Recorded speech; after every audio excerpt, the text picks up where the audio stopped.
Hello everyone, welcome to Brahmi academy. स्वागत है आपका एमपीपीएससी प्रीलिम्स की इस महा सीरीज में। आज हमारा दूसरा मॉक टेस्ट है।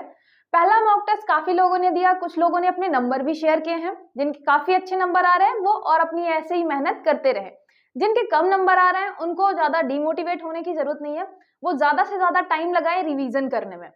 और बहुत सारे लोगों के ऐसे भी मैसेज आए हैं जिन्होंने बोला कि हाँ मैं ऐसे मतलब देख लिया मैंने एक बारी, ठीक है बन रहा था, मेरे से ठीक ठीक नंबर आ रहे थे। तो ये पूरा जो मॉक टेस्ट है, इसके पहले वाला भी ये वाला भी मैंने प्रीलिम्स के सिलेबस को देखकर तैयार किया है। आपको बिल्कुल बहुत अच्छे क्वेश्चन देखने को मिलेंगे। मैंने बहुत मेहनत लगाई है इस पेपर को आपके बनाने में, तो आप फायदा उठाइए उस चीज का। ऐसा मत करिए कि बस मतलब देख लिया एक बारी और नए क्वेश्चन देख लिए सॉल्व कर लिया, नहीं, प्रॉपर पेन कॉपी उठाइए और अच्छे से सॉल्व करिए। क्योंकि आपको मेन पेपर में पता नहीं चलेगा कि कितना ज्यादा प्रेशर होता है और बनते हुए क्वेश्चन गलत होते हैं। तो प्रेशर अपने दिमाग को अभी से देना चालू करिए, पेन कॉपी उठाइए और पेपर अच्छे से सॉल्व करिए और फिर बताइए कि आपके कितने नंबर आते हैं। ठीक है, चलिए शुरू करते हैं आज का टेस्ट। क्वेश्चन बड़े बड़े हैं इसलिए आराम से पढ़िएगा। मैं आपको आराम से क्वेश्चन बताऊंगी फिर उसका आंसर बताऊंगी, ठीक है, और एक्सप्लेनेशन भी देखेंगे साथ में। निम्नलिखित कथनों में से कौन सा कथन सत्य है? हमें सत्य कथन बताना है। अधिकांश मैग्मा द्रव ठोस गैस का मिश्रण है। Most magma is a mixture of liquid solid gas. दूसरा, परतदार चट्टानों के बीच क्षैतिज स्थिति में मिलने वाला मैग्मा डाइक कहलाता है। Magma found in horizontal position between layered rock is called a dyke. Third हो गया दुर्बल मंडल, जिसको बोलते हैं एस्थनोस्फेयर, मेंटल का हिस्सा है। Asthenosphere is a part of mantle. आपको बताना है सत्य कथन। पहला बिल्कुल सही है और तीसरा आपका बिल्कुल सही है। दूसरे वाले में क्या दिक्कत है? दूसरे वाले में याद रखिएगा, जो आपका ये हॉरिजॉन्टल मिलता है, हॉरिजॉन्टल वाले को डाइक नहीं कहते, इसको बोलते हैं सिल। ठीक है, ये बोलते हैं सिल। डाइक बोलते हैं, याद रखिएगा, वर्टिकल वाले को। वर्टिकल जो आपका ऐसे वर्टिकल रहता है उसको बोलते हैं डाइक, और जो ऐसे जमता है उसको बोलते हैं सिल। तो आपका बताना है कौन सा कथन सत्य है। तो आपका पहला और तीसरा सही है सिर्फ। ठीक है, आपको एस्थनोस्फेयर जहां पे लिक्विड आपको मिलेगा मैग्मा, वो कहां पे मिलेगा? वो मिलेगा एस्थनोस्फेयर में, मेंटल वाले पार्ट में। ठीक है, चलिए आगे देखते हैं। निम्नलिखित द्वीपों में कौन सा हिंद महासागर में स्थित है? Which of the following islands is located in the Indian ocean? इनमें से आपको बताना है इंडियन ओशियन में कौन सा लोकेटेड है। फॉकलैंड, विक्टोरिया, रियूनियन और हवाई द्वीप। याद रखिएगा ये है आपका रियूनियन आइलैंड। रियूनियन द्वीप फ्रांस का है, इंडियन ओशियन में लोकेटेड है। ठीक है, जो मेन आपके आइलैंड्स है, हवाई हो गया, विक्टोरिया हो गया, फॉकलैंड हो गया, लोकेशन याद रखिएगा कहां कहां पे कौन कौन सा है ना। मैप से एक क्वेश्चन आता है तो जरूर याद रखिएगा। ये आपका कथन कारण वाला क्वेश्चन है। उत्तरी पश्चिमी यूरोप के बंदरगाह साल भर खुले रहते हैं। इमेजिन कर पा रहे हैं ना, उत्तरी पश्चिमी यूरोप की बात कर रहे हैं, साल भर खुले रहते हैं। फिर the part of north western Europe remain open through out the year, है ना, ये पोर्ट आपके through out the year open रहते हैं। कारण है दक्षिण पश्चिम हवाएं साल भर उत्तरी पश्चिमी यूरोप के ऊपर बहती हैं। साउथ वेस्टर्ली विंड जो है वो blow over the north western Europe through out the year. तो ये आपका सेकंड हो जाएगा कि कथन और कारण दोनों सही हैं, लेकिन जो आपका कथन है, जो कारण है, वो कथन की सही व्याख्या नहीं करता है ना, एक्सप्लेनेशन सही नहीं देता है। क्योंकि पश्चिमी यूरोप के जो आपके पोर्ट हैं उनके खुले रहने के बहुत सारे रीजन हैं। सिर्फ ये रीजन नहीं है कि हवाएं वहां पे चलती हैं, वेस्टर्ली चलती हैं। ठीक है, ऐसे क्वेश्चन को आराम से करिएगा, आराम से पढ़ के फिर देखिएगा कौन सा आंसर हो सकता है। ठीक है, आगे देखते हैं। निम्नलिखित में से कौन सा कथन सत्य है? स्टेटमेंट हमें बताना है, ट्रू कौन सा है। नॉर्वे देश रूस के साथ सीमा साझा करता है। सिसिली द्वीप भूमध्य सागर में स्थित है। Sicily island located in the Mediterranean sea, और यहाँ पे Norway share border with Russia. फिर माल्टा जो है आइलैंड अटलांटिक महासागर में स्थित है। Malta is located in the Atlantic ocean, है ना। ये आपका बताना है इसमें से सत्य कौन सा है। तो आपका पहला सही है। मैप अच्छे से देखेंगे तो नॉर्वे जो है सबसे शुरू में है, आपका रशिया जो सबसे लास्ट में है, लेकिन ऊपर ऊपर जाके वो कनेक्ट करता है रशिया से। ठीक है, सिसिली आपको मिलेगा इटली का एक आइलैंड है सिसिली, तो ये हो गया भूमध्य सागर में। ये माल्टा याद रखिएगा अटलांटिक में नहीं है, ये भी कहां पे मिलेगा? भूमध्य सागर में। ठीक है, भूमध्य सागर। तो आपका 1 और 2 सही हो गया, ठीक है, तीसरा गलत है। आगे देखते हैं, कोयले के भंडार में कौन सा देश संसार में प्रथम स्थान पर है? Which country rank first in the world in coal, ये आपका कोल है, कोल रिजर्व, ठीक है, कोल रिजर्व में अमेरिका, चीन, भारत, ऑस्ट्रेलिया, याद रखिएगा ये है आपका अमेरिका। अमेरिका में सबसे ज्यादा कोल आपको रिजर्व मिलेगा, है ना, कोल सबसे ज्यादा कहां पे है, तो याद रखिएगा कोयला अमेरिका। नेक्स्ट देखिए, सही जोड़ी मिलाना है, मैच द फॉलोइंग। पिट्सबर्ग, यहाँ पे आपके जो है ये आपके स्थान है और वहां से रिलेटेड मेन जो आपके उद्योग हैं, इंडस्ट्रीज हैं, है ना। पिट्सबर्ग का याद रखना है, ये है आपका आयरन एंड स्टील, ठीक है, हमने बताया था मौसा पीट कर क्या करते हैं, आयरन को बनाते, आपको अगर रिलेट हो रहा होगा तो। डेट्रॉयट का याद रखिएगा, हम हमेशा पढ़ते हैं ऑटोमोबाइल से, है ना। एम्स्टर्डम आपका हो जाएगा डायमंड पॉलिशिंग, ब्यूनस आयर्स हो जाएगा शिप आपका निर्माण, ठीक है, शिप बिल्डिंग से हो जाएगा। तो देखिए पहले का दूसरा हो गया, दूसरा ये कैंसिल, फिर उसके बाद डेट्रॉयट 4 नंबर का ये हो गया, ठीक है, दूसरा, फिर चौथा, फिर 3, फिर 1, तो ये हो गया। याद रखिएगा, Pittsburgh iron steel, Detroit automobile, Amsterdam diamond polishing और ब्यूनस आयर्स आपका जहाज निर्माण, है ना, शिप बिल्डिंग। नेक्स्ट देखते हैं, निम्नलिखित पर्वतों को उत्तर से दक्षिण क्रमानुसार जमाइए। सबसे पहला उत्तर वाला, फिर उसके नीचे दक्षिण में हमें क्रमानुसार जमाना है, ठीक है। पीर पंजाल, काराकोरम, लद्दाख, जस्कर, ये आपके इंडियन ज्योग्राफी का पार्ट है ना। तो सबसे पहले आपका आएगा काराकोरम, ठीक है, काराकोरम के बाद फिर लाइन कौन सी आती है, सबसे पहले आता है काराकोरम, ठीक है, काराकोरम के बाद आती है लद्दाख, लद्दाख के बाद आती है जास्कर, फिर उसके बाद आती है पीर पंजाल। तो आपको जमाना है उत्तर से दक्षिण। तो सबसे पहला हो गया आपका काराकोरम, तो 2, ये कैंसिल, फिर काराकोरम के बाद लद्दाख, तो 3, तो ये हो गया आपका आंसर, ठीक है। फिर उसके बाद जास्कर, फिर पीर पंजाल। ये ऐसे भी क्वेश्चन पूछे जा सकते हैं, वैसे मतलब ऐसे क्वेश्चन आप यूपीएससी में ज्यादातर देखेंगे, तो ऐसे क्वेश्चन भी बनेंगे। तो अगर आपको लोकेशन पता है तो ये भी टफ क्वेश्चन नहीं है, ठीक है, सॉल्व करने के लिए। नेक्स्ट देखते हैं, निम्नलिखित में से कौन सा कथन सत्य है? Which of the following statement is true? दक्षिण के पठार से निकलकर गंगा में मिलने वाली नदियों में सोन सबसे बड़ी नदी है। Son is the largest river among the rivers that originate from the southern plateau located join the Ganga, है ना, मतलब सदर्न प्लेट्यू में है और गंगा को ज्वाइन करती है। फिर सतलज ट्रांस हिमालयन नदी है, Sutlej is a trans Himalayan river. Third हो गया महानदी का उद्गम पश्चिमी घाट है, the origin of Mahanadi is the western Ghat. ये आपका इजी क्वेश्चन है, सीधे पता चल जाएगा ये कौन सा आपका है। सत्य कथन बताना है 1 और 2, तीसरा क्योंकि क्या है आपका गलत है ना। ये आपका पश्चिमी घाट से महानदी नहीं निकलती। गोदावरी की बात नहीं कर रहे, हम कर रहे हैं महानदी की बात, छत्तीसगढ़ से निकलती है ये, ठीक है। आपके नदियों वाले पोर्शन में आप देखेंगे कौन सी नदी कहां से निकलती है, तो महानदी गोदावरी थोड़ा सेम लगती है ना। याद रखिएगा, महानदी छत्तीसगढ़, गोदावरी आपका वेस्टर्न घाट वाला इलाका, ठीक है। आगे देखते हैं, भारत का कौन सा क्षेत्र वृष्टि छाया क्षेत्र में आता है? Which region in India comes under rain shadow? ये आपका रेन शैडो है, ये एक्चुअली क्या है, बहुत ऑटो करेक्ट हो जाता है खुद से ही। रेन शैडो रीजन में आता है। रेन शैडो मतलब आपके पर्वत के एक तरफ जो है वो बारिश हो जाएगी क्योंकि बादल ऊपर उठेंगे तो बारिश कर देंगे, लेकिन दूसरे साइड जो है वहीं पे क्या हो जाएगा, सूखा टाइप का पड़ जाएगा क्योंकि अब बादलों के पास पानी ही नहीं रह गया। तो रेन शैडो भारत में कौन सा है? दिल्ली, मेरठ, पुणे, महाबलेश्वर। याद रखिएगा ये है आपका पुणे, ठीक है। पुणे फेमस है रेन शैडो रीजन के लिए। एक तरफ है आपके महाबलेश्वर, इधर साइड, बीच में आता है आपका पश्चिमी घाट, वेस्टर्न घाट, ठीक है। बीच में आ गया आपका पश्चिमी घाट, वेस्टर्न घाट, और दूसरे साइड है आपका पुणे। तो आपके पुणे में वर्षा नहीं होती है, महाबलेश्वर में अच्छी खासी वर्षा होती है। आपका जो साउथ वेस्ट मानसून जाता है केरल साइड से, ठीक है। चलिए आगे देखते हैं, सही मिलान करना है। एक तरफ खनन क्षेत्र है और दूसरी तरफ उत्पाद है। कुद्रेमुख याद रखिएगा किससे रिलेटेड है? ये रिलेटेड है आपके लौह एस्क से, ठीक है। आयरन से रिलेटेड है। कोरबा रिलेटेड है आपके कोयला से, कोल से रिलेटेड है। जादूगोड़ा आपके यूरेनियम से रिलेटेड है, ठीक है। और खेतड़ी राजस्थान, ये कॉपर तांबा से रिलेटेड है।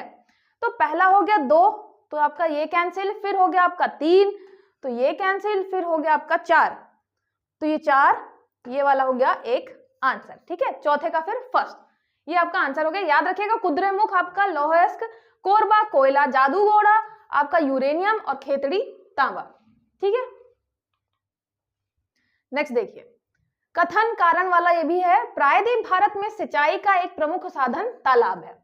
Pond are a major means of irrigation in peninsular India. कारण, प्रायद्वीपीय क्षेत्र के अधिकांश नदियां मौसमी हैं। Most of the rivers in the peninsular region are seasonal. देखिए, कथन जो है कि तालाब से होती है, कारण, कारण मतलब क्योंकि, तालाब से क्यों होता है, क्योंकि जो नदियां हैं वो मौसमी हैं। तो आपको समझ में आ रहा होगा, कथन कारण मैच कर रहे हैं और व्याख्या भी सही सही हो रही है ना, तो आपका सही हो जाएगा ये answer.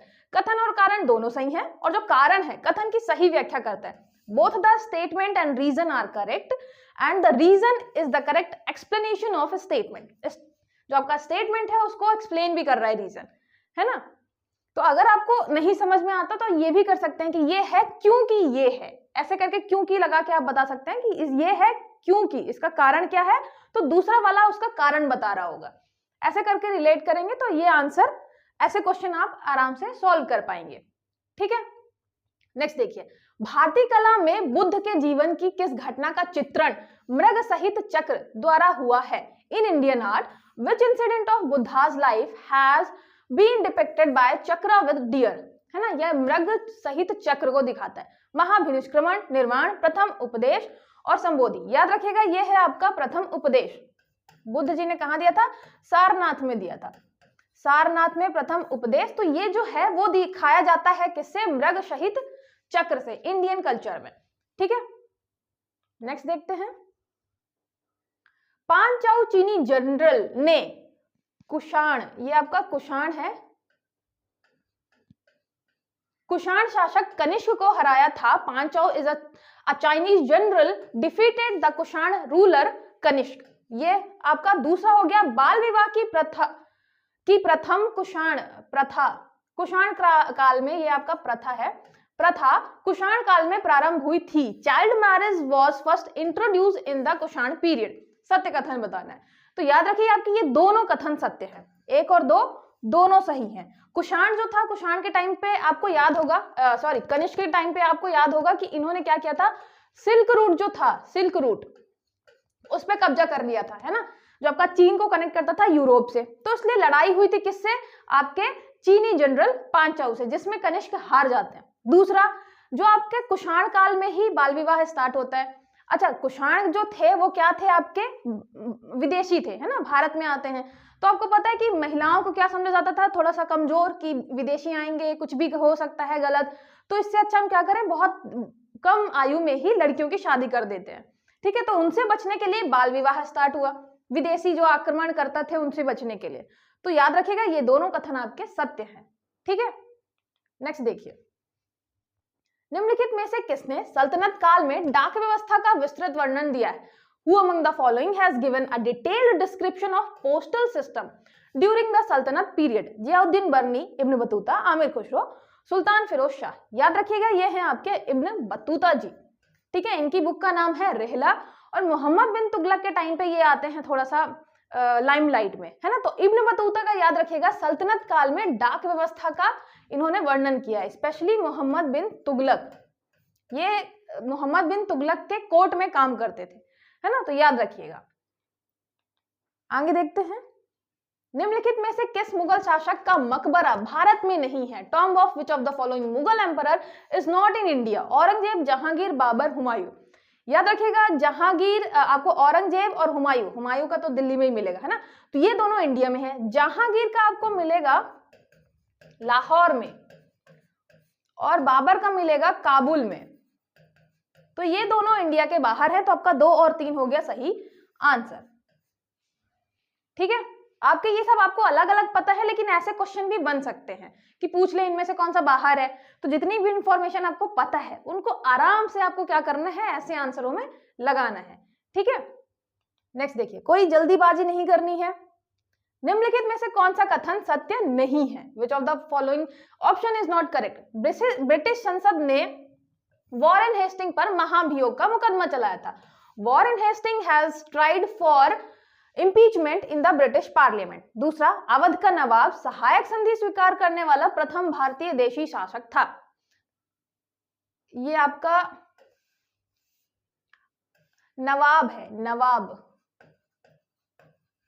Nawab of Awadh was the first Indian native ruler to accept subsidiary alliance, है ना। सहायक संधि सबसे पहले अवध ने की थी, अवध के नवाब में। पहला तो बिल्कुल सही है, वॉरेन हेस्टिंग यहाँ से जाते हैं बहुत पैसा वैसा इकट्ठा करके, तो महाभियोग चलता है वहां कहाँ, ब्रिटिश संसद में, ब्रिटिश पार्लियामेंट में। पहला बिल्कुल सही है। दूसरा याद रखिएगा, सहायक संधि सबसे पहले एक्सेप्ट की थी हैदराबाद के निजाम ने, हैदराबाद के निजाम ने, ना कि अवध के नवाब में, ठीक है।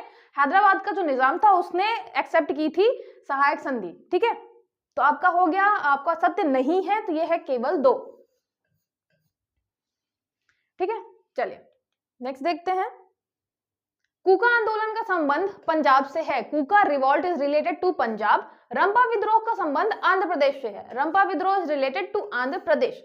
सत्य कथन बताना है तो आपके ये दोनों बिल्कुल सही है, 1 और 2 दोनों सही है, ठीक है।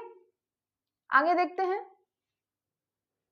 निम्नलिखित कानून को उनके काल क्रमानुसार व्यवस्थित कीजिए। दास प्रथा, हिंदू विधवा पुनर्विवाह, हिंदू विडो रीमैरिज, सती सिस्टम और चाइल्ड मैरिज बैन। तो ये आपको बताना है, आपको इसके लिए ईयर पता होनी चाहिए सबके, है ना। सती प्रथा सबसे पहले 1829, फिर दास प्रथा आपकी 1843, पुनर्विवाह आता है 1856 में, और आपका चाइल्ड मैरिज बैन ये आता है 1929 में, ठीक है। सती प्रथा तो सबसे पहले 3 जाएगा, ये कैंसिल हो गया। 3 के बाद आपका 1 जाएगा, 3 के बाद 1 तो ये कैंसिल, फिर 2 जाएगा, 2 जाएगा मतलब ये हो गया, फिर 2 जाएगा, 2 के बाद फिर लास्ट में 4 आएगा, ठीक है। इसके लिए आपको ईयर पता होना चाहिए, तब आप जमाएंगे कि कौन सा पहले आता है कौन सा बाद में आता है, ठीक है। चलिए आगे देखते हैं। निम्नलिखित में से कौन सुमेलित नहीं है? यहाँ पे कौन सा मैच नहीं है? थियोसॉफिकल सोसाइटी एनी बेसेंट, प्रार्थना समाज आत्माराग पांडुरंग, देव समाज शिव नारायण अग्निहोत्री और आदि ब्रह्म समाज राजा राम मोहन राय। अच्छा, ये जो है अलग अलग क्वेश्चन आपने देखे हैं कि आते हैं। आदि ब्रह्म समाज के संस्थापक कौन है, कहाँ स्थापना हुई थी, किस वर्ष हुई थी। मैंने यहाँ पे सुमेलित करने में रख दिया है 3-4, आपको इसमें से बताना है कि कौन सा सुमेलित नहीं है। याद रखिएगा, ये आपका है आदि ब्रह्म समाज। ब्रह्म समाज की स्थापना राजा राम मोहन राय ने की थी, लेकिन फिर कुछ प्रॉब्लम हो गई, तो फिर आदि ब्रह्म समाज में किसने, आदि ब्रह्म समाज की संस्थापक कौन माने जाते हैं? ये आपके देवेंद्रनाथ टैगोर जी, ठीक है। ये हैं आपके देवेंद्रनाथ टैगोर जी। तो टैगोर जी हैं जिन्होंने आदि ब्रह्म समाज की स्थापना की थी, ठीक है। ब्रह्म समाज राजा राम मोहन राय, आदि लग गया, आदि ब्रह्म समाज आपके टैगोर जी ने की थी, ठीक है। याद रखिएगा, आपके देव समाज शिवनारायण अग्निहोत्री, प्रार्थना आत्माराम पांडुरंग, थियोसॉफिकल सोसाइटी में आपकी एनी बेसेंट रहती है। आगे देखते हैं। निम्नलिखित में से किन स्थानों पर भारत छोड़ो आंदोलन के समय समानांतर सरकारों की स्थापना की गई थी? Eight which of the following places parallel government were established in the quit India movement? आपको पता है, जब भारत छोड़ो आंदोलन हुआ तो बहुत छोटे छोटे ऐसे जगह थे जहां पे अंग्रेजों को बिल्कुल हटा दिया गया और पैरेलल गवर्नमेंट आ गई कि हमारी खुद की सरकार है, हम अपना खुद शासन करेंगे, है ना। तो कहाँ हुआ था? बलिया, सतारा, हजारीबाग, मेरठ। याद रखिएगा, ये आपका था बलिया में और सतारा में, है ना। तो कहाँ की गई थी? तो 1 और 2, बलिया में थी, सतारा में थी, हजारीबाग मेरठ में नहीं थी। याद रखिएगा, 2 स्थान बलिया और सतारा में आपके समानांतर सरकार की स्थापना हो गई थी, ठीक है। नेक्स्ट देखते हैं। किसने कहा था आजादी हमारी पहुंच के अंतर्गत है, हमें इसे कसकर पकड़ना चाहिए? Who said freedom is within our reach, we must hold on to it? ठीक है, ऐसे ही मान लीजिए कि आपके सिलेक्शन के लिए बोल सकते हैं कि सिलेक्शन आपकी क्या है, बहुत पहुंच के अंतर्गत है, आपको कसकर पकड़ना चाहिए। बोला किसने था? ये बोला था गांधी जी ने, ठीक है, गांधी जी ने बोला था। याद रखिएगा, ऐसे आपके जो कथन है वो आते हैं, तो ये आपका कथन है कि आजादी हमारी पहुंच के अंतर्गत है, हमें इसे पकड़ना चाहिए, है ना, पकड़ कर रखना चाहिए, ये गांधी जी ने बोला था। नेक्स्ट देखिए, कथन कारण हो गया आपका ये। फिर भारतीय संविधान का अनुच्छेद 30 अल्पसंख्यक वर्ग शब्द को परिभाषित नहीं करता है। Article 30 of the Indian constitution does not define the term minority class. फिर कारण, संविधान केवल धार्मिक अल्पसंख्यक वर्ग को मान्यता प्रदान करता है। The constitution recognise only religious minority. इसमें आपको सीधे सीधे समझ में आ रहा होगा कि ये वाला गलत है। हमारे यहाँ दो टाइप के अल्पसंख्यक मान्य हैं, है ना, एक तो भाषा आधार पे हैं और दूसरे धर्म के आधार पे हैं। तो एक धार्मिक अल्पसंख्यक है, इसके अलावा भाषा के आधार पे भी एक्सेप्ट किया गया है कॉन्स्टिट्यूशन में। तो आपका पहला कथन सही है, दूसरा गलत है। तो कथन सही, चौथा हो जाएगा कथन सही है, कारण गलत है। ठीक है, नेक्स्ट देखिए, राष्ट्रपति के निर्वाचन के संदर्भ में कौन सा कथन सत्य नहीं है, हमें बताना कौन सा इनकरेक्ट है। प्रत्येक विधायक के वोट का मूल्य अलग अलग राज्यों में अलग अलग होता है। The value of each MLA vote is varies from state to state. ठीक है, फिर बताना है अनुच्छेद 71(1) के अनुसार राष्ट्रपति के चुनाव में विवाद उत्पन्न होने पर सर्वोच्च न्यायालय द्वारा किया गया निर्णय अंतिम होता है। According to article 71(1), if a dispute arises in the election of president, the decision taken by Supreme Court is final। तीसरा है अनुच्छेद 56 राष्ट्रपति पद के लिए पुनर्निर्वाचन की पात्रता निर्धारित करता है। Article 56 determine the eligibility for re-election for the post of president. अभी आपको क्या बताना है, यहाँ पे बताना है कौन सा कथन सत्य नहीं है। याद रखिएगा, एक्चुअली यहाँ पे होना चाहिए आपका कौन सा कथन सत्य है ना, तो ये आप कर लीजिए कौन सा कथन सत्य है, क्योंकि ऑप्शन ऐसा दिया हुआ है। तो कौन सा कथन सत्य है, स्टेटमेंट इज ट्रू। तो आपका हो जाएगा पहला और दूसरा, ये दोनों कथन सत्य है ना। तीसरा गलत है, क्योंकि आर्टिकल 56 नहीं बताता है पुनर्निर्वाचन की पात्रता क्या होगी, ये बताता है आपका अनुच्छेद 57। 57 में दिया हुआ है कि राष्ट्रपति जो पद के लिए पुनर्निर्वाचन हो सकता है कि नहीं हो सकता, सेम पर्सन का, है ना, ये याद रखिएगा। ये 57 में दिया हुआ है। 56 में दिया हुआ है टर्म, कितने साल तक रहेंगे, 5 साल तक रहेंगे जब भी वो ऑफिस में आते हैं। तो उसके अलावा ये सही है आपका, राष्ट्रपति का जो भी चुनाव में विवाद है सुप्रीम कोर्ट उसमें फाइनल बताता है। इसके अलावा ये विधायक का मूल्य जो है, वोट का मूल्य अलग अलग राज्यों के लिए अलग अलग, क्योंकि हम पॉपुलेशन को इन्वॉल्व करते हैं, है ना, तो इसलिए अलग अलग राज्यों का अलग अलग वोट हो जाता है। ये हो गया। नेक्स्ट देखते हैं,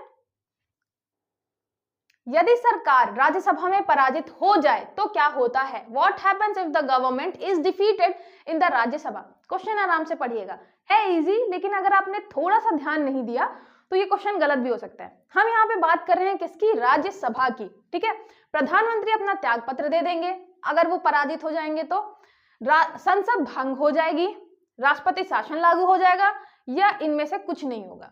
याद रखिएगा, राज्यसभा में अगर कुछ भी होता है तो इनमें से कुछ नहीं होगा, क्योंकि जो आपकी गवर्नमेंट है वो रिस्पॉन्सिबल नहीं है किसके लिए, राज्यसभा के लिए। लोकसभा के लिए रिस्पॉन्सिबल होते हैं आपके पीएम और काउंसिल ऑफ मिनिस्टर, है ना।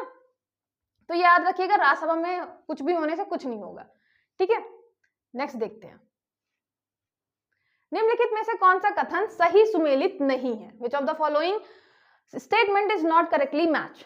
अनुच्छेद 19(1) के अंतर्गत सहकारी समितियां बनाने का अधिकार, right to form cooperative society under article 19(1)(c), ये कब आया था, 97वां संशोधन 2011, 97th आपका कॉन्स्टिट्यूशन अमेंडमेंट था, 2011 में आया था। फिर मंत्रिपरिषद के आकार को परिसीमित करना, limiting the size of council of minister, 91 संशोधन 2003, ये भी आपका सही है। न्यायिक पुनरीक्षण शक्ति का परिसीमन, limitation of judicial review power, ये था आपका 38वां संशोधन 1975। ठीक है, 38th कॉन्स्टिट्यूशनल अमेंडमेंट 1975, ये भी सही है। संपत्ति के अधिकार को मौलिक अधिकारों से हटाना, removal of right to property from fundamental right, 42वां संशोधन 1976, ये गलत है। ये पता है आपको कब हुआ था, ये हुआ था 44वां संशोधन 1978 में, जब आपकी जनता दल की बन जाती है सरकार, है ना। तो याद रखिएगा, ये हुआ था 44वां संविधान संशोधन 1978। ठीक है, संविधान संशोधन से एक क्वेश्चन आएगा आपका, इंपॉर्टेंट है, हर बार ही आप देख रहे हैं कि आता रहा है, तो अच्छे से सारे संविधान संशोधन पढ़िएगा।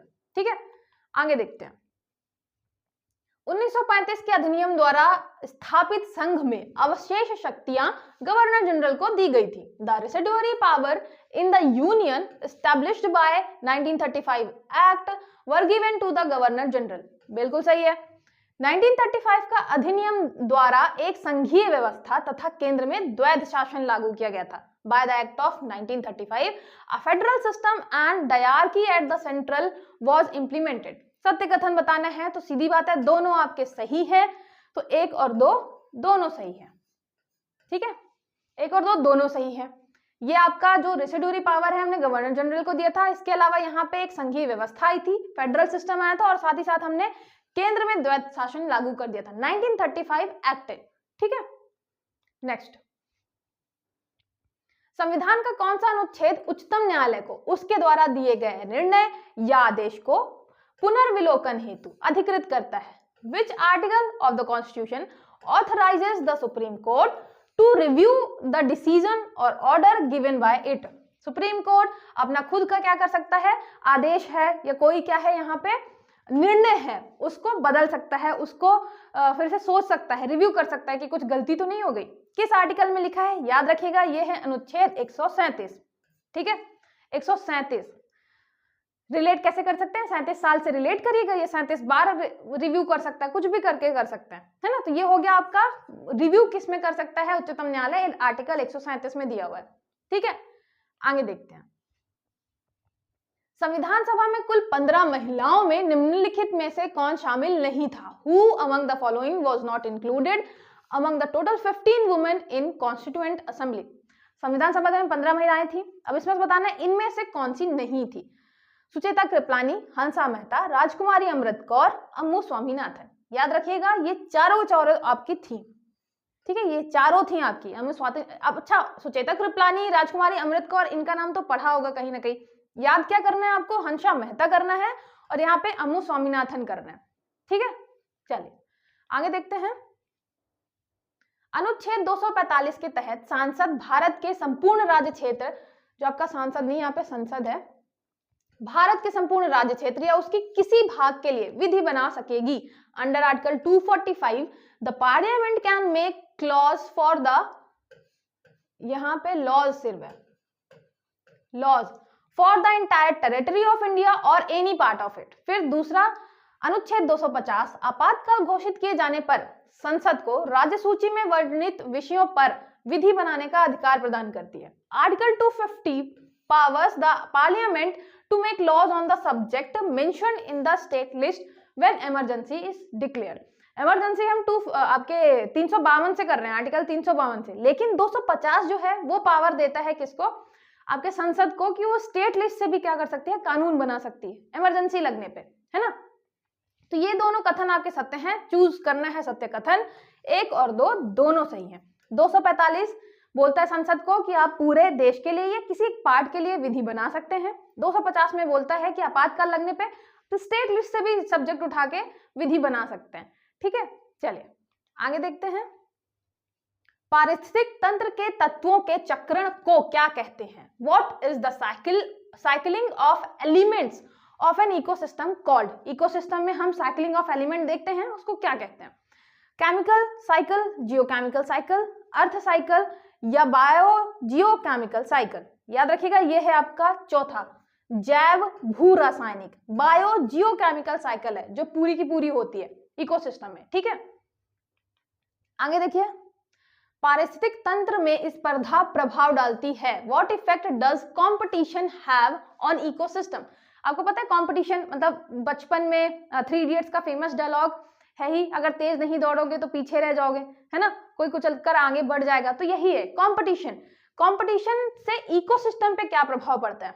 आबादी घनत्व पर, पॉपुलेशन डेंसिटी पर, समुदाय विकास पर, कम्युनिटी डेवलपमेंट पर, उत्पादन क्षमता पर, प्रोडक्शन कैपेसिटी पे या सभी पे। याद रखिएगा, ये है आपका सभी पे प्रभाव पड़ेगा, है ना। वो चाहे पॉपुलेशन डेंसिटी हो, चाहे कम्युनिटी का डेवलपमेंट हो या प्रोडक्शन कैपेसिटी हो, सब पे प्रभाव पड़ता है आपके कंपटीशन का। ठीक है, कंपटीशन के चक्कर में ही हम अच्छा कर जाते हैं लाइफ में, है ना।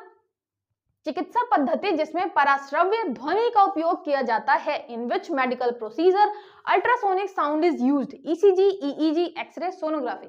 ये है आपका सोनोग्राफी। ठीक है, सोनोग्राफी में हम यूज करते हैं क्या? Ultrasound, ultrasound. ठीक है, अल्ट्रासोनिक साउंड जो है आपका। ठीक है, नेक्स्ट देखिए, अल्ट्रा विस्टा क्या है? What is ultra Vista? Search engine, browser, virus, antivirus. Ultra Vista है आपका search engine.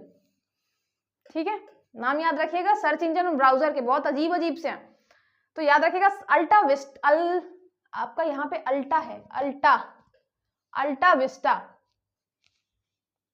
अल्टा Vista search engine.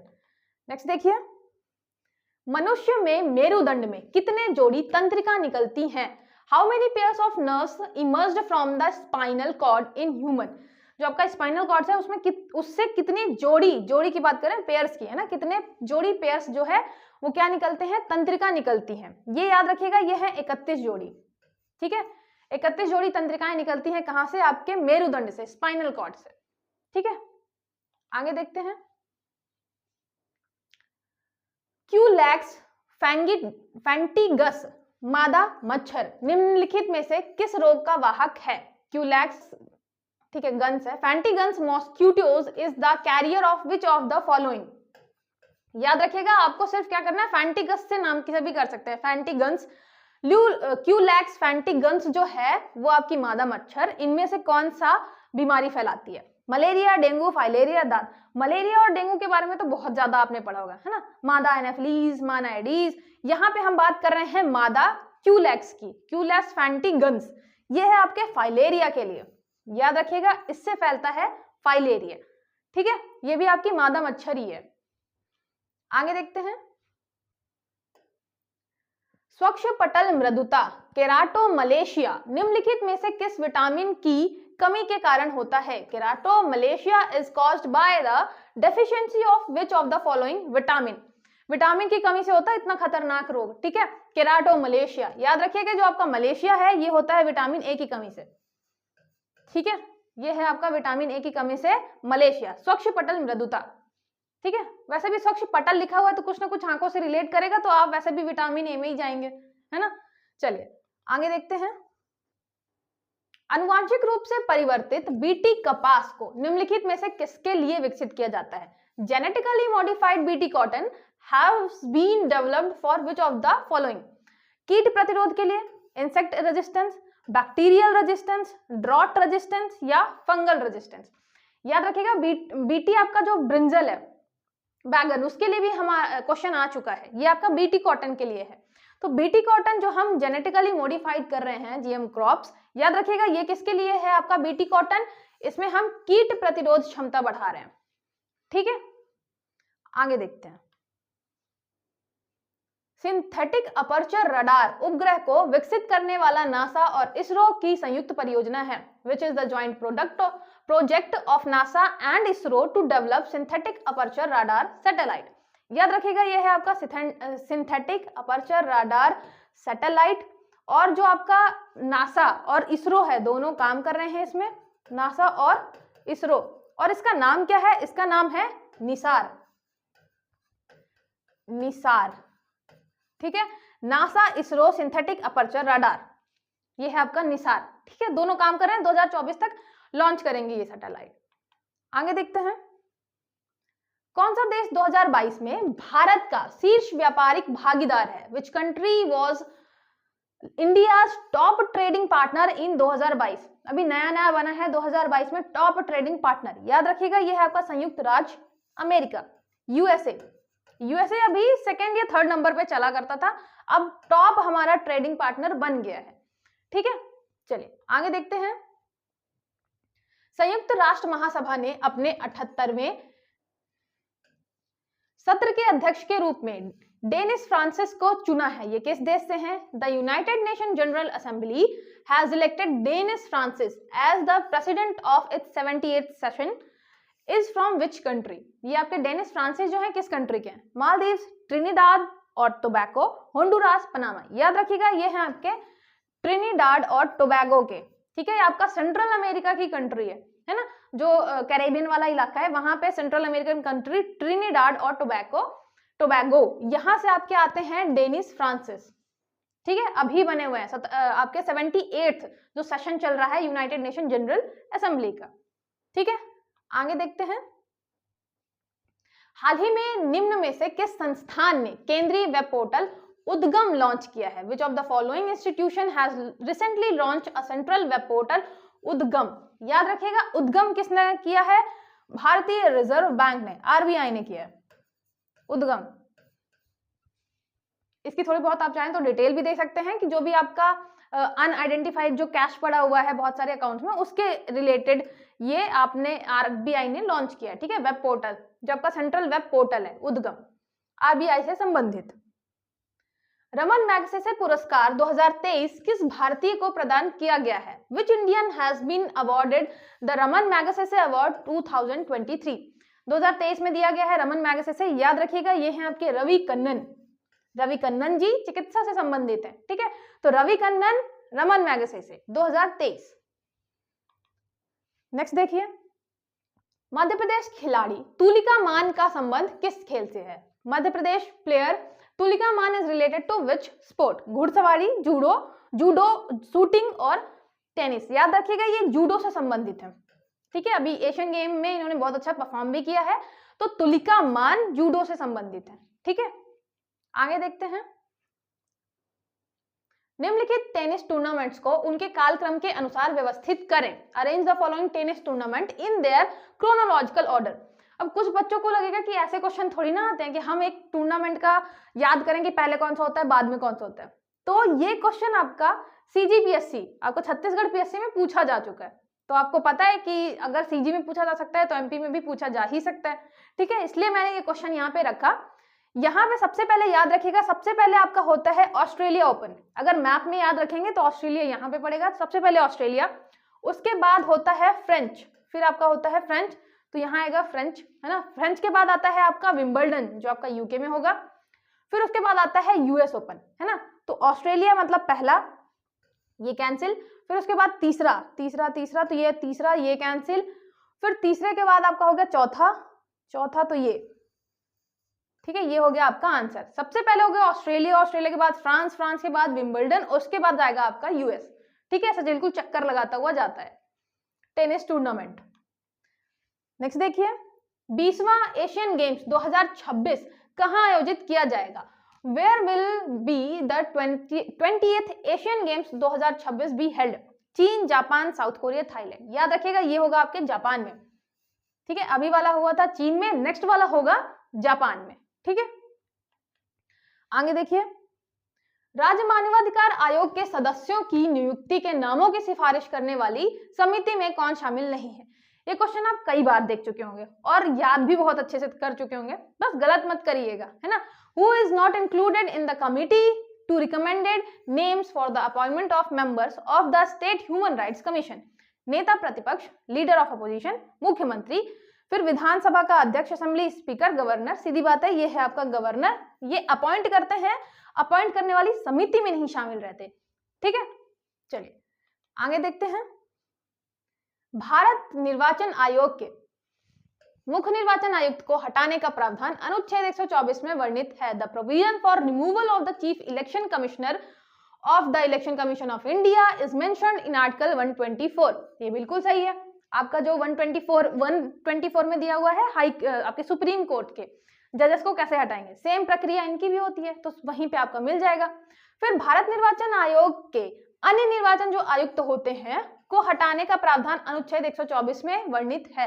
The provision for removal of other election commissioner of election commission of India is mentioned in article 124। ये बिल्कुल गलत है, ये आपको भी पता है। 324 में सीधे सीधे लिखा हुआ है कि जो आपके मेन चीफ इलेक्शन कमिश्नर हैं उनको हटाने के लिए सेम हम प्रावधान कैसा लेंगे जैसा कि आपके उच्चतम न्यायालय के जजेस के लिए लेते हैं, है ना, सुप्रीम कोर्ट के जजेस की तरह।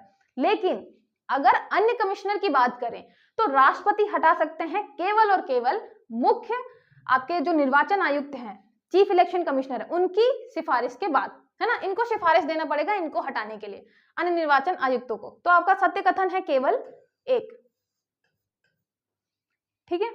आपको मैक्सिमम चीजें पता होती हैं, बस ये याद रखिएगा जब आप आंसर करें तो क्वेश्चन एक दो बार रीड कर लें, है ना, जिससे ऐसा रहे कि गलत होने की चांसेस रहे ही नहीं, क्योंकि ह्यूमन एरर बहुत ज्यादा होता है। आप एक दो बार जब पेपर देंगे तो देखेंगे कि मतलब ह्यूमन एरर हर बार आपसे, आप कितना भी प्रैक्टिस करें, कितना भी सोचें कि गलत नहीं करना है, कोई एक दो क्वेश्चन ऐसे निकल आएंगे जो लगेगा यार ये तो मैं क्या करना चाह रहा था या चाह रही थी, ये कुछ और ही हो गया। ठीक है, तो ह्यूमन एरर बहुत कम करना है ना। मध्य प्रदेश लोक सेवा आयोग का अध्यक्ष सेवानिवृत्ति होने के बाद निम्नलिखित में से कौन सा पद ग्रहण नहीं कर सकता है? Which of the following post of chairman of Madhya Pradesh Public Service Commission cannot hold after retirement? संघ लोक सेवा आयोग का अध्यक्ष, जो क्या यूपीएससी के अध्यक्ष बन सकते हैं, अन्य राज्यों के लोक सेवा आयोग के अध्यक्ष जो अदर पीएससी है उनके अध्यक्ष बन सकते हैं, संघ लोक सेवा आयोग का सदस्य यूपीएससी के सदस्य बन सकते हैं, अन्य राज्यों के लोक सेवा आयोग के सदस्य। तो याद रखिएगा जिस पोस्ट पे ये होते हैं उससे नीचे नहीं जा सकते। मध्य प्रदेश पीएससी में अध्यक्ष हैं तो किसी और पीएससी में जाके सदस्य तो बिल्कुल नहीं बन सकते, है ना, तो ये आपका सही आंसर हो गया। यूपीएससी में मेंबर बन सकते हैं, यूपीएससी के अध्यक्ष बन सकते हैं, अदर पीएससी के अध्यक्ष बन सकते हैं। ठीक है, आगे देखिए, नियंत्रक एवं महालेखा परीक्षक को पद से हटाने का प्रावधान अनुच्छेद 124(4) में वर्णित है। The provision for removal of the controller and auditor general from the post is mentioned in article 124(4). Same वही चीज है, जैसे हम इलेक्शन कमीशन ऑफ मुख्य चीफ इलेक्शन कमिश्नर को हटाएंगे वैसे कैग को हटाएंगे, सेम प्रोसेस आपको मिल जाएगी जैसे हम सुप्रीम कोर्ट के जजेस को हटाएंगे। ठीक है, 124 में 124(4). दूसरा, नियंत्रक एवं महालेखा परीक्षक को राष्ट्रपति द्वारा शपथ दिलवाई जाती है। The controller and auditor general is sworn by the president. President क्या करते हैं, उनको शपथ दिलवाते हैं। कहां पे मिलेगी? तीसरी अनुसूची में मिलेगी, है ना, तीसरी अनुसूची में मिलेगी शपथ। सारे लोगों की अनुसूची, मतलब जितनी भी शपथ है सब मिल जाएगी तीसरी अनुसूची में। कैग को भी शपथ दिलवाई जाती है, राष्ट्रपति दिलवाते हैं या राष्ट्रपति किसी और को अपॉइंट करवाते हैं दिलवाने के लिए। कथन आपका सत्य कौन सा है? तो 1 और 2 दोनों सही है। ठीक है, आगे देखते हैं। आर्टिफिशियल इंटेलिजेंस के व्यवहारिक उपयोग की पहचान के लिए AI for good global summit 2023 किस देश में आयोजित किया गया था? In which country was the AI for good global summit 2023 organised to identify the practical uses of artificial intelligence? AI का आपको पता है यूज जितना ज्यादा बढ़ रहा है उसके लिए हमें क्या करना है, ग्लोबल समिट हमने ऑर्गेनाइज किया था कि कैसे उसका प्रैक्टिकल यूज होगा अच्छे तरीके से। AI फॉर गुड ये हुआ था आपके स्विट्जरलैंड में।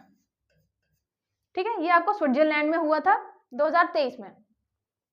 नेक्स्ट देखिए, दो कंप्यूटर नेटवर्क के बीच डेटा पैकेट को स्थानांतरित करने के लिए किसका उपयोग किया जाता है? What is used to transfer data packets between two computer network? Network जहां भी आएगा आप टू नेटवर्क के बीच जहां भी बात करेंगे आप क्या करेंगे, सीधे जाएंगे आप रूटर या राउटर में। ठीक है, राउटर नेटवर्क लेयर में काम करता है। ठीक है, तो दो नेटवर्क के बीच डेटा पैकेट को स्थानांतरित करेगा आपका रूटर या router.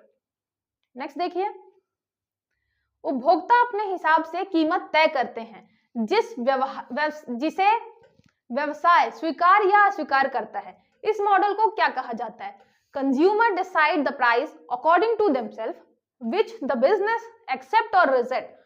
What is this model called?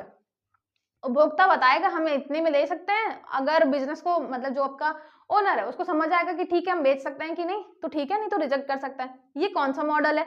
याद रखिएगा ये है C2B, consumer to business model है। ठीक है, और ये क्वेश्चन आपका पूछा जा चुका है ऑलरेडी।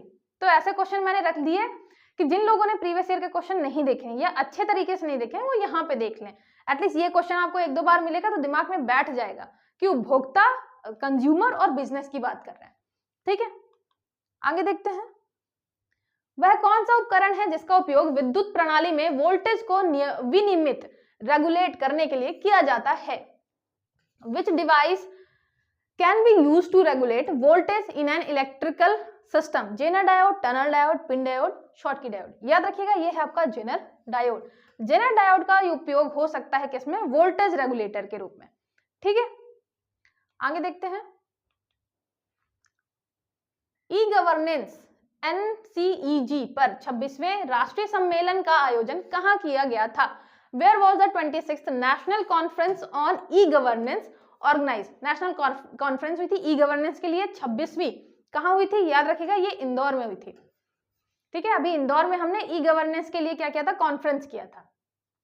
नेक्स्ट देखिए, राजा भोज ने उज्जैन पर शासन किया था, राजा भोज रूल्ड उज्जैन। दूसरा, समरंगन सूत्रधार का संबंध राजा भोज से है, समरंगन सूत्रधार इज रिलेटेड टू राजा भोज। कौन सा कथन सत्य है, आपको पता है पहला कथन सत्य नहीं है, क्योंकि इन्होंने धार में राज किया था, है ना, इन्होंने अपनी राजधानी धार स्थानांतरित कर ली थी। तो आपका हो गया केवल 2, सत्य कथन केवल 2, और समरंगन सूत्रधार आपके राजा भोज की बुक है। ठीक है, आगे देखते हैं। सुमेलित करना है, एक तरफ सहायक नदी है, एक तरफ दूसरी नदी है। पूर्णा, पूर्णा है आपकी ताप्ती, ताप्ती पूर्णा। जोहिला, जोहिला जो है वो है आपकी सोन की नदी, सोन नदी की सहायक नदी। सोनार, सोनार याद रखिएगा ये है आपके केन की। कान्हन हो गई आपके वेनगंगा की, है ना। तो पूर्णा हो गई 4, तो पहले हो गया 4, फिर जोहिला आपकी 3, तो 3 ये कैंसिल, फिर सोनार हो गया आपका सोनार केन 2, तो ये हो गया पहला आंसर। ठीक है, और कान्हन हो गया पहले नंबर पे, वेनगंगा। ये याद रखिएगा, पूर्णा जो है वो ताप्ती की है, जोहिला सोन की, सोनार केन की, कान्हन वेनगंगा। ठीक है, कान्हन, पेंच, वर्धा सब। फिर मध्य प्रदेश के भौतिक प्रदेशों को उनके क्षेत्रफल के आधार पर आरोही क्रम में व्यवस्थित करें। अरेंज द फिजिकल, ये हमेशा रीजन को क्या ले लेता है, रीजन्स। ठीक है, ये है आपका region, regions of Madhya Pradesh in ascending order on the basis of their area. Area के हिसाब से हमें असेंडिंग ऑर्डर में लगाना है, पहले छोटा फिर बड़ा फिर बड़ा। ठीक है, नर्मदा घाटी, बघेलखंड, बुंदेलखंड, सतपुड़ा क्षेत्र। याद रखिएगा सबसे आपका छोटा है बघेलखंड, लगभग 7% पूरे मध्य प्रदेश का। फिर मिलेगा आपको बुंदेलखंड, बुंदेलखंड जो है 7.7% लगभग।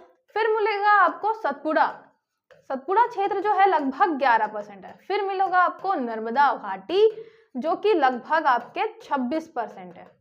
ठीक है,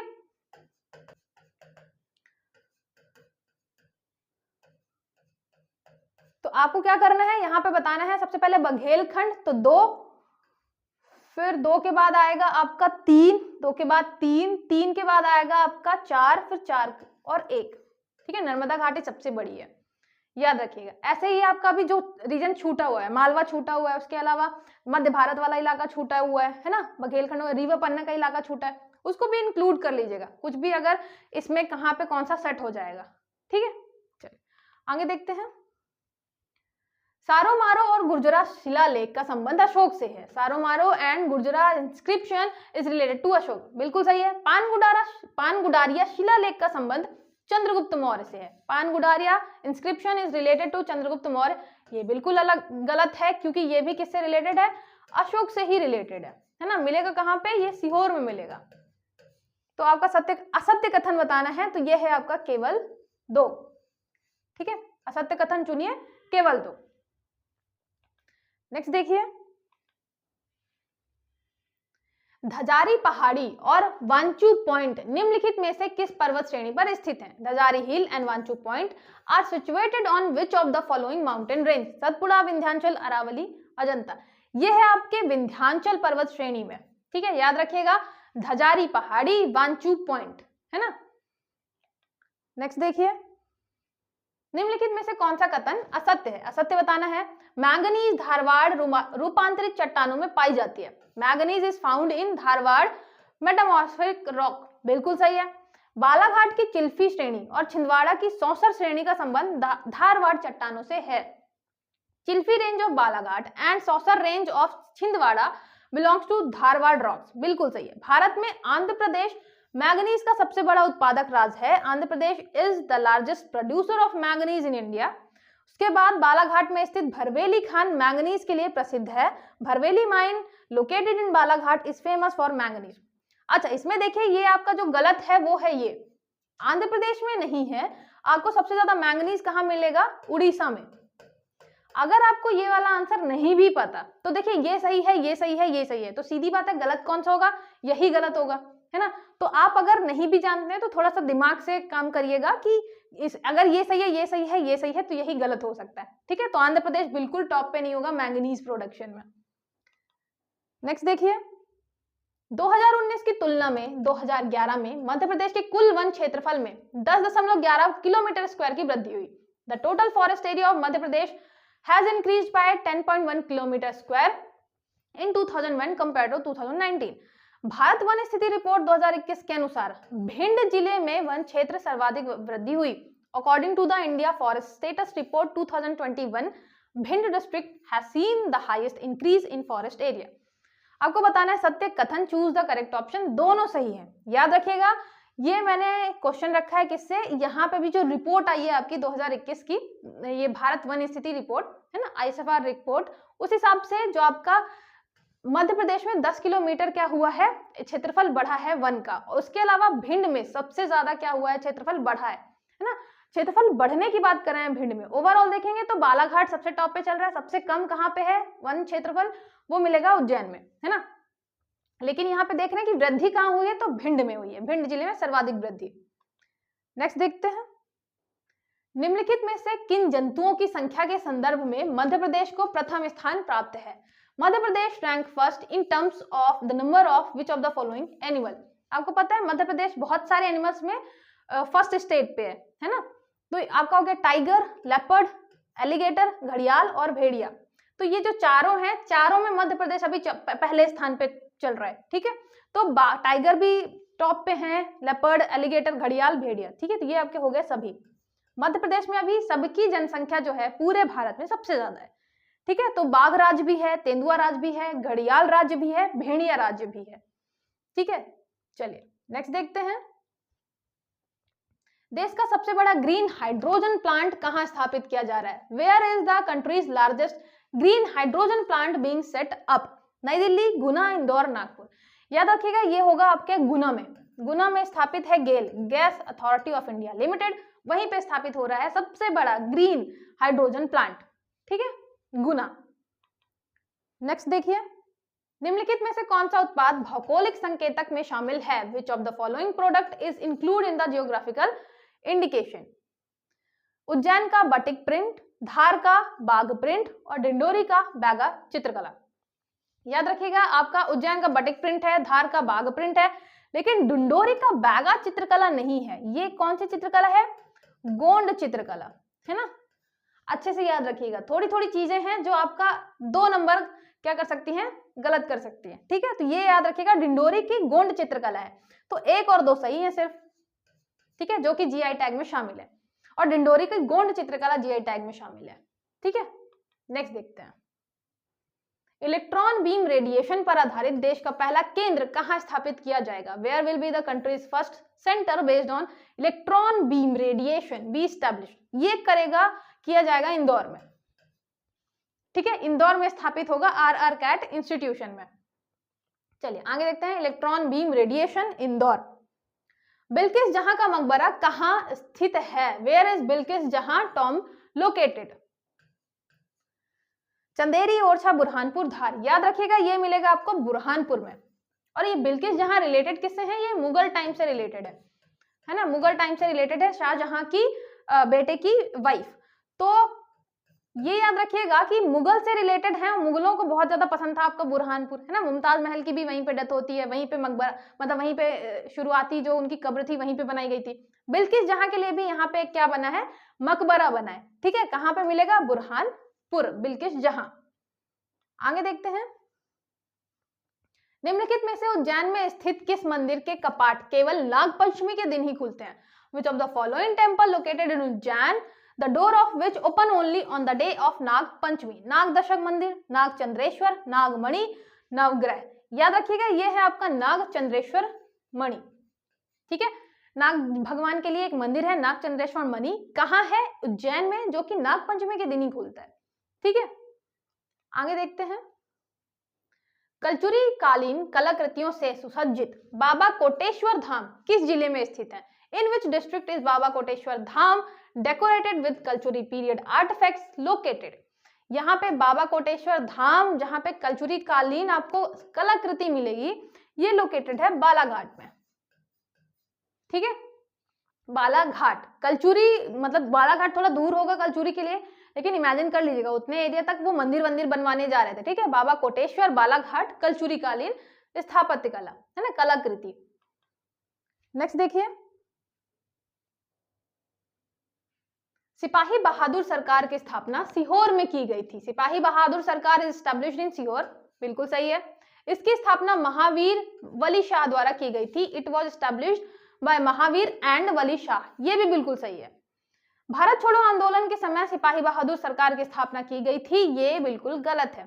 याद रखिएगा, सिपाही बहादुर सरकार है ये आपका 1857 की क्रांति के टाइम की हम बात कर रहे हैं, ठीक है। तो 1857 की क्रांति, सिपाही बहादुर सरकार, सीहोर वाला इलाका, और यहाँ पे वली शाह और महावीर द्वारा बनाई गई थी, ठीक है।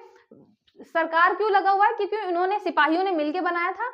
और सरकार मतलब कि हम नहीं मानते अब किसी को, ना अंग्रेजों को, ना भोपाल वाली जो आपकी शासिका हैं उनको, हमारी खुद की सरकार होगी, ऐसा था, ठीक है। तो सत्य कथन बताना है तो आपका है 1 और 2, ठीक है। तीसरा गलत है, 1 और 2 सही है, ठीक है।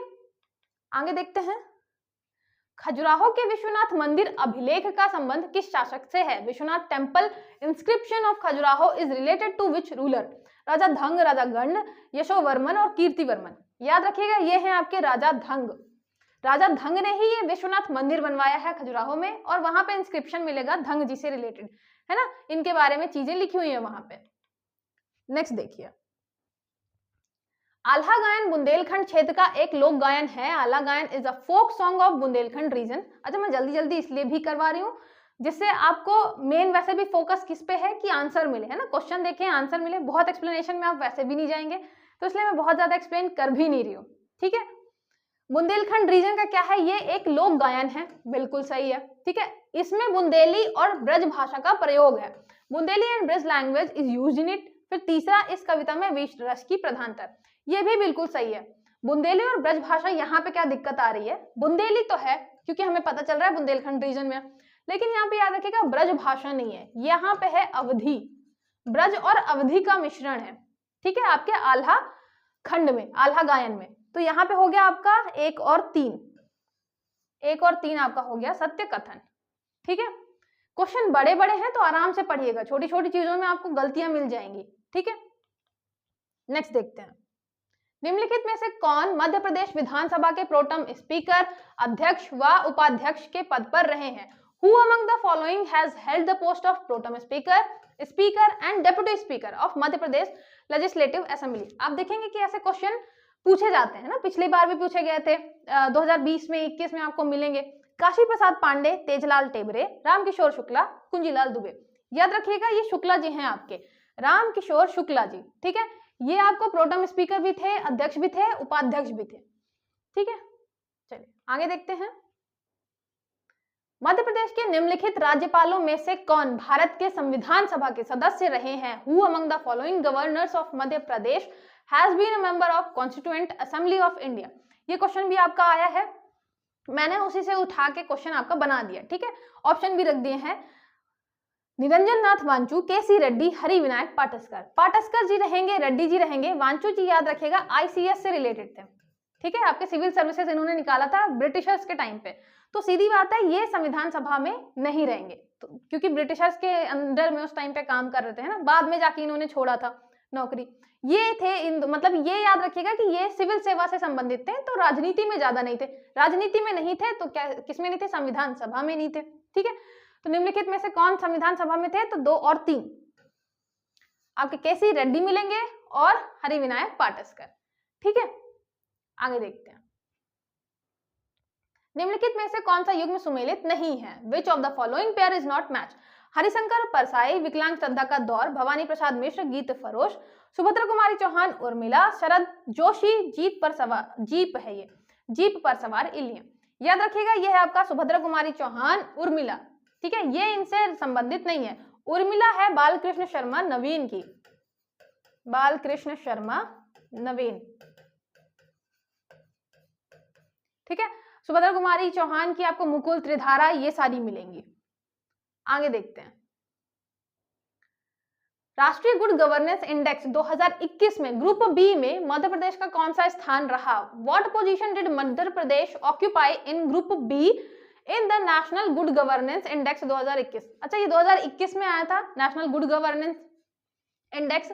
याद रखिएगा, ग्रुप बी में मध्य प्रदेश का स्थान था पहला। ठीक है, हम ग्रुप में पहले स्थान पे थे। ठीक है, याद रखिएगा, पहले स्थान पे मध्य प्रदेश है, बहुत बड़ी बात है ना। गुड गवर्नेंस में हमारे यहाँ गवर्नेंस बहुत अच्छा है। कोई भी आपको प्रॉब्लम है वो अलग बात है, लेकिन हमने ग्रुप बी में क्या किया था, टॉप किया था, पहली रैंक। नेक्स्ट देखिए, निम्नलिखित में से कौन सुमेलित नहीं है? Which of the following is not match? Vindhya expressway Bhopal से सिंगरौली, अटल प्रगति पथ चंबल, नर्मदा एक्सप्रेसवे मंडला से अलीराजपुर, और नॉट ट्रैक्स जो आपका नेट ट्रैक्स है वो देवास। याद रखिएगा, ये आपका जो नेट ट्रैक्स है ये कहाँ पे मिलेगा? ये मिलेगा पीथमपुर धार में, पीथमपुर धार, ये देवास में नहीं है। ठीक है, नेट ट्रैक्स हाई स्पीड वहां पे गाड़ियों की टेस्टिंग होती है, तो ये नेट ट्रैक्स आपको पीथमपुर मिलेगा। उसके अलावा ये आपके एक्सप्रेसवे हैं, भोपाल से सिंगरौली, विंध्य एक्सप्रेसवे, अटल प्रगति पथ चंबल वाला इलाका, नर्मदा वाला जो इलाका है वो मंडला से पूरा नर्मदा वाले इलाके में जाता है, मंडला से अलीराजपुर तक। ठीक है, आगे देखते हैं। विमुक्त जाति दिवस मध्य प्रदेश में किस दिनांक को मनाया जाता है? Which date at which date Vimukt Jati day celebrated in Madhya Pradesh? याद रखिएगा, ये आपका प्रीवियस ईयर का क्वेश्चन है, इसलिए मैंने रख दिया कि आप एक बार फिर इसकी डेट याद रख लें। और ऐसे क्वेश्चन आते हैं तो कुछ ऐसे इंपॉर्टेंट डेट्स आपको मिलती हैं तो वो भी जरूर याद रखें। ये है आपका 31 अगस्त। 31 अगस्त 31 लोगों ने आग लगा दी थी विमुक्त जाति दिवस पे, है ना, विमुक्ति के लिए। कुछ भी करके आप रिलेट करिए, विमुक्त जाति दिवस 31 अगस्त। नेक्स्ट देखिए, निम्नलिखित में से कौन बैगा जनजाति में बड़े जमींदार कहलाते हैं? Who among the following are called big landlord in Baiga tribe? मतलब हर ट्राइब में कुछ कुछ ऐसा होता है कि कुछ इंपॉर्टेंट ऐसे माने जाते हैं कि ये जो है जो मतलब ये थोड़ा सा क्या है, अमीर है, ये जो है ये पूजा पाठ वाले हैं, ये जो है ये अलग काम करते हैं, ऐसे वाला। तो बैगा जनजाति में भी बड़े जमींदार कौन कहलाते हैं? ये कहलाते हैं आपके बिजवार। ठीक है, बिजवार जो है वो बड़े जमींदार कहलाते हैं। आगे देखिए, भूरीबाई किस जनजाति कला से संबंधी है? Bhuribai is related to which tribal art? Gond चित्रकला, पिथौरा चित्रकला, परधौनी नृत्य, राई नृत्य। याद रखिएगा, ये है पिथौरा चित्रकला से रिलेटेड। ठीक है, भील जनजाति से रिलेटेड है, और भील जनजाति, भूरीबाई, पिथौरा चित्रकला। ठीक है, आगे देखते हैं। निम्नलिखित में से कौन सुमेलित नहीं है? Which of the following is not match? Rewa आंवला, इंदौर शुगर फ्री आलू, सिवनी जीरा शंकर चावल, बालाघाट बारासिवनी सावड़ी। याद रखिएगा, इसमें आपका रीवा नहीं मैच है। रीवा में आपको एक तो मिलेगा सुंदरजा आम, है ना, सुंदरजा आम। आंवला आपको मिलेगा पन्ना वाले इलाके में। ठीक है, आंवला है पन्ना, रीवा में सुंदरजा आम। ठीक है, वन डिस्ट्रिक्ट वन प्रोडक्ट में देखेंगे अगर तो 2011 की जनगणना के अनुसार नगरीकरण का स्तर प्रतिशत क्या था? According to 2011 census what was the level of urbanisation? Percentage बताना है, 33, 31, 32, 30। याद रखिएगा, ये था आपका 31.15%। ठीक है, तो ये 31% आपका नगरी है, बची हुई जितनी भी है वो ग्रामीण हो गई। ठीक है, अर्बनाइजेशन तो आपका रूरल पॉपुलेशन हो गया पूरा पूरा। नेक्स्ट देखिए, निम्नलिखित में से किसने 1857 की क्रांति में अंग्रेजों के विरुद्ध संघर्ष किया था? Who among the following fought against the British in the revolution of 1857? Ramgarh के जुझार सिंह के पुत्र देवनाथ सिंह, गढ़ी अंबा पानी के जागीरदार फाजिल मोहम्मद खान, मैहर के अल्पवयस्क राजा रघुवीर सिंह। याद रखिएगा, ये तीनों नाम आपको याद रखने हैं अच्छे से, क्योंकि ये तीनों क्या है, सही है। मैहर से रघुवीर सिंह थे, गढ़ी अंबा पानी के जागीरदार फाजिल मोहम्मद खान, ये राशन वाला इलाका था। रामगढ़ के हो गए आपके देवनाथ सिंह। ठीक है, जुझार सिंह के पुत्र देवनाथ सिंह। नेक्स्ट देखिए, भारत की सबसे कम उम्र महिला क्रिकेट एम्पायर कौन है? Who is the youngest female cricket umpire in India? Megha Parmar, Shubhada Bhosle, Sandhya Jagdale और आपका नीतू वर्मा। याद रखिएगा, ये है आपकी शुभदा भोसले जी। ठीक है, झाबुआ की है, भारत की सबसे कम उम्र की महिला अंपायर बनी है। ठीक है, नेक्स्ट देखिए, किस चंदेल राजा ने महमूद गजनवी का सामना किया था? विच चंदेल किंग फेस्ड महमूद गजनवी? भीम द्वितीय, विद्याधर, कुमारपाल, यशोवर्मन, ये थे आपके विद्याधर। विद्या जी ने महमूद गजनवी का सामना किया था। ठीक है, तो चंदेल राजा, महमूद गजनवी, विद्याधर। आगे देखिए, निम्नलिखित में से कौन सही सुमेलित नहीं है? Which of the following is not correctly match? Pilukhedi Rajgarh, slate Mandsaur, alkaloid factory Ratlam, Malanpur Bhind. Pilukhedi क्या है आपका? राजगढ़ का जो मेन औद्योगिक केंद्र है वो है। फिर स्लेट उद्योग है आपका मंदसौर में। एल्कलाइड फैक्ट्री रतलाम में नहीं है, ये याद रखिएगा, ये मिलेगी आपको नीमच में। ठीक है, नीमच में है एल्कलाइड फैक्ट्री और मालनपुर भिंड। ठीक है, आगे देखते हैं। भारत के नए संसद भवन का नाम सेंट्रल विस्टा है। The name of the new parliament building of India is central Vista. बिल्कुल सही है। प्रधानमंत्री नरेंद्र मोदी ने सेंगोल को नए संसद भवन में स्थापित किया। Prime minister Narendra Modi installed Sengol in the new parliament house. ये बिल्कुल सही है। न्यूज में अगर आपने देखा होगा, है ना, सेंगोल था उनके हाथ में। सेंगोल का संबंध मौर्य साम्राज्य से है। Sengol belongs to the Maurya empire. ये गलत है आपका, मौर्य साम्राज्य से नहीं है, ये चोल साम्राज्य से है, चोला एम्पायर। ठीक है, तो आपका सत्य कथन हो गया 1 और 2। न्यूज में एक टाइम पे काफी चल रहा था, तो आप सबने न्यूज देखी होगी तो जरूर देखा होगा। सेंगोल स्थापित किया था किसने? आपके मोदी जी ने नए आपके संसद में, जिसका नाम है सेंट्रल विस्टा, जो कि चोल साम्राज्य से संबंधित है। ठीक है, चलिए आगे देखते हैं। मिड डे मील योजना की शुरुआत किस वर्ष हुई थी? In which year the mid day meal scheme started? 94, 95, 96, 97। याद रखिएगा, ये 95 में स्टार्ट हुई थी। 1995 में स्टार्ट हुई थी मिड डे मील योजना। ठीक है, आगे देखते हैं। नाटो संगठन की स्थापना कब हुई थी? When was NATO organization established? NATO का भी यूक्रेन रशिया वॉर से बहुत ही नाम आ गया है ना। देख लेते हैं कब हुआ था। ये हुआ था 1949 और ब्रुसेल्स बेल्जियम इसकी हेडक्वार्टर। ठीक है, तो 49 में आपका एस्टैब्लिश हुआ था नाटो। नेक्स्ट, 2023 में कोप इंडिया सैन्य अभ्यास कहां आयोजित किया गया था? Where was the Cope India military exercise held in 2023? Rajasthan, Agra, Uttarakhand, Japan. ये हुआ था आपके आगरा में। ठीक है, ये वायुसेना से संबंधित है और कोप इंडिया आपका यूएसए और इंडिया का सैन्य अभ्यास है। ठीक है, तो यह हुआ था आपके आगरा में, याद रखिएगा, 2023 का। नेक्स्ट, मध्य प्रदेश के कौन से मुख्यमंत्री प्रोटेम स्पीकर भी रहे हैं? Which chief minister of Madhya Pradesh has also been the protem speaker? ठीक है, तो यहाँ पे मध्य प्रदेश के सीएम भी थे, प्रोटेम स्पीकर भी थे। रविशंकर शुक्ल, कैलाशनाथ काटजू, अर्जुन सिंह, दिग्विजय सिंह। याद रखिएगा, ये थे आपके अर्जुन सिंह। ठीक है, अर्जुन सिंह थे आपके सीएम और प्रोटेम स्पीकर भी। ठीक है, शुक्ला जी, रामकिशोर शुक्ला जी का मैंने क्या बताया कि प्रोटेम स्पीकर भी थे, अध्यक्ष भी थे, उपाध्यक्ष भी थे। आगे देखिए, निम्नलिखित में से सही सुमेलित नहीं है। अलीराजपुर सर्वाधिक अनुसूचित जनजाति जनसंख्या प्रतिशत, maximum scheduled tribe population percentage. अच्छा, ये आराम से पढ़िएगा, पॉपुलेशन लगा है कि पॉपुलेशन परसेंटेज लगा है, जनजाति है कि जनजाति जनसंख्या प्रतिशत है। अलीराजपुर में जनसंख्या प्रतिशत है जनजातियों की सबसे ज्यादा, बिल्कुल सही। उज्जैन सर्वाधिक अनुसूचित जाति जनसंख्या, Ujjain maximum schedule caste population. फिर धार में सर्वाधिक अनुसूचित जनजाति जनसंख्या, झाबुआ में न्यूनतम अनुसूचित जनजाति जनसंख्या, मिनिमम शेड्यूल कास्ट पॉपुलेशन। तो याद रखिएगा, ये हो गया आपका शेड्यूल ट्राइब की पॉपुलेशन परसेंटेज सबसे ज्यादा। फिर उज्जैन में, उज्जैन वाला आपका गलत है, ये सही सुमेलित नहीं है। कौन सा? उज्जैन में, क्योंकि उज्जैन में आपको शेड्यूल कास्ट की पॉपुलेशन परसेंटेज मिलेगी सबसे ज्यादा, ना कि जनसंख्या मिलेगी। जनसंख्या आपको इंदौर में मिलेगी। ठीक है, तो याद रखिएगा, ये आपका गलत हो गया। यहाँ पे पॉपुलेशन परसेंटेज, जनसंख्या प्रतिशत की बात करेंगे जब उज्जैन की बात करेंगे।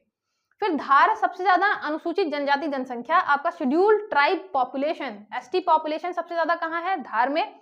झाबुआ में एससी पॉपुलेशन सबसे कम है ना, एससी पॉपुलेशन सबसे कम। नेक्स्ट देखते हैं, निम्नलिखित में से कौन सा कथन सत्य है ना? ट्रू बताना है। विश्व की 90% से अधिक चावल मानसूनी जलवायु वाले क्षेत्र से प्राप्त होती है। More than 90% of world's rice is obtained from areas with monsoon climate. दूसरा, इंडोनेशिया के जावा द्वीप में साल भर चावल की खेती की जाती है। Rice is cultivated through out the year in Java island of Indonesia. तीसरा, यूरोप में इटली चावल का प्रमुख उत्पादक देश है। Italy is the leading producer of rice in Europe. ये याद रखिएगा, ये तीनों आपके सही हैं। इटली में सबसे ज्यादा आपका चावल होगा पूरे यूरोप में। इंडोनेशिया के जावा द्वीप में आप पूरे साल चावल की खेती कर सकते हैं। और चावल की खेती मैक्सिमम कहाँ पे होती है? जहां पे मॉनसूनल टाइप ऑफ क्लाइमेट होता है, मॉनसून टाइप की जलवायु होती है। ठीक है, तो आपके तीनों सही हैं। ये हो गया आपके सभी आंसर, सभी सत्य हैं। ठीक है, नेक्स्ट देखिए, जॉर्डन और इजराइल के मध्य कौन सा सागर स्थित है? Which sea is located between Jordan and Israel? Red sea, dead sea, black sea, Caspian sea. अभी आपने देखा वॉर चल रहा है ना, तो वॉर की वजह से इसके आसपास की जो लोकेशन है इजराइल की, वो पूछी जा सकती है। तो याद रखिएगा, जॉर्डन और इजराइल के बीच आपको मिलेगा मृत सागर, डेड सी। काफी खारा है, इतना खारा है कि आप उसमें डूबेंगे नहीं कभी भी, है ना। तो डेड सी हो गया, जॉर्डन और इजराइल के बीच में स्थित है। नेक्स्ट देखते हैं, मध्य प्रदेश में निम्नांकित में से कौन सी जिला पंचायत की स्थायी समिति नहीं है? Which of the following is not the standing committee of district panchayat in Madhya Pradesh? District panchayat में स्टैंडिंग कमिटी आपकी स्थायी समिति नहीं है। शिक्षा की समिति, कृषि समिति, सामान्य प्रशासन समिति और आरक्षण समिति। याद रखिएगा, ये आरक्षण समिति जिला पंचायत में नहीं होती है ना। आरक्षण जिला लेवल पर डिसाइड नहीं होता है, तो इसलिए आरक्षण समिति नहीं होगी। कृषि समिति होगी, कृषि से रिलेटेड चीजें डिस्कस होंगी, कृषि से रिलेटेड होंगी और सामान्य प्रशासन से रिलेटेड होंगी। ठीक है, यहाँ पे आपके जिला पंचायत समिति की बात कर रहे हैं हम। नेक्स्ट देखिए, विकास निगरानी और मूल्यांकन कार्यालय का गठन कब किया गया था? When was the Development Monitoring and Evaluation Office formed? ये आपके नीति आयोग से रिलेटेड क्या है? आयोग, ये कार्यालय है। ठीक है, नीति आयोग से रिलेटेड कार्यालय है। कब बना था ये याद रखिएगा, 18 सितंबर 2015। ठीक है, ये क्वेश्चन भी पूछा जा चुका है, इसलिए मैंने यहाँ पे रख दिया। एग्जैक्टली याद रखिएगा, 18 सितंबर 2015 ये नीति आयोग से संबंधित है, विकास निगरानी और मूल्यांकन कार्यालय। ठीक है, आगे देखते हैं, निम्नलिखित में मध्य प्रदेश में निम्नलिखित में से कौन सा ताप विद्युत केंद्र स्थित नहीं है? Which of the following thermal power station is not located in Madhya Pradesh? Birsinghpur ताप विद्युत केंद्र उमरिया, सारणी ताप विद्युत केंद्र बैतूल, सिंगरौली सुपर ताप विद्युत केंद्र सिंगरौली, अमरकंटक ताप विद्युत केंद्र अनूपपुर। याद रखिएगा, ताप विद्युत केंद्र के केस में ऐसा होता है कि सारणी जो है आपको वो बैतूल में मिलेगी। ठीक है, सतपुड़ा भी नाम है। बिरसिंहपुर आपको उमरिया मिलेगा। फिर सिंगरौली जो है वो सिंगरौली में नहीं मिलेगा। सिंगरौली सुपर ताप विद्युत केंद्र ये उत्तर प्रदेश में है। मतलब बहुत ही अजीब है कि सिंगरौली नाम है लेकिन स्थापित कहाँ पे है? उत्तर प्रदेश में स्थापित है। ठीक है, नाम जरूर याद रखेगा। अमरकंटक आपको मिलेगा अनूपपुर में। ठीक है, नेक्स्ट देखिए, मध्य प्रदेश सरकार ने मिट्टी को बचाने के लिए किस फाउंडेशन के साथ समझौता किया है? Madhya Pradesh government has signed an agreement with which foundation to save soil? So आपके मिट्टी को बचाने के लिए किस फाउंडेशन के साथ एग्रीमेंट किया? टाटा, ईशा, अजीम प्रेमजी, रिलायंस फाउंडेशन। याद रखिएगा, ये है आपके ईशा फाउंडेशन। ईशा फाउंडेशन के साथ हमने सॉइल को सेव करने के लिए क्या किया है? मध्य प्रदेश गवर्नमेंट ने यहाँ पे समझौता किया है। ठीक है, ईशा फाउंडेशन। किस जनजाति द्वारा मेघनाथ की पूजा की जाती है? Meghnath is worshipped by which tribe? Bhil, Korku, Bharia, Baiga. याद रखिएगा, ये है आपके कोरकू। कोरकू जो है वो मेघनाथ जी की पूजा करते हैं।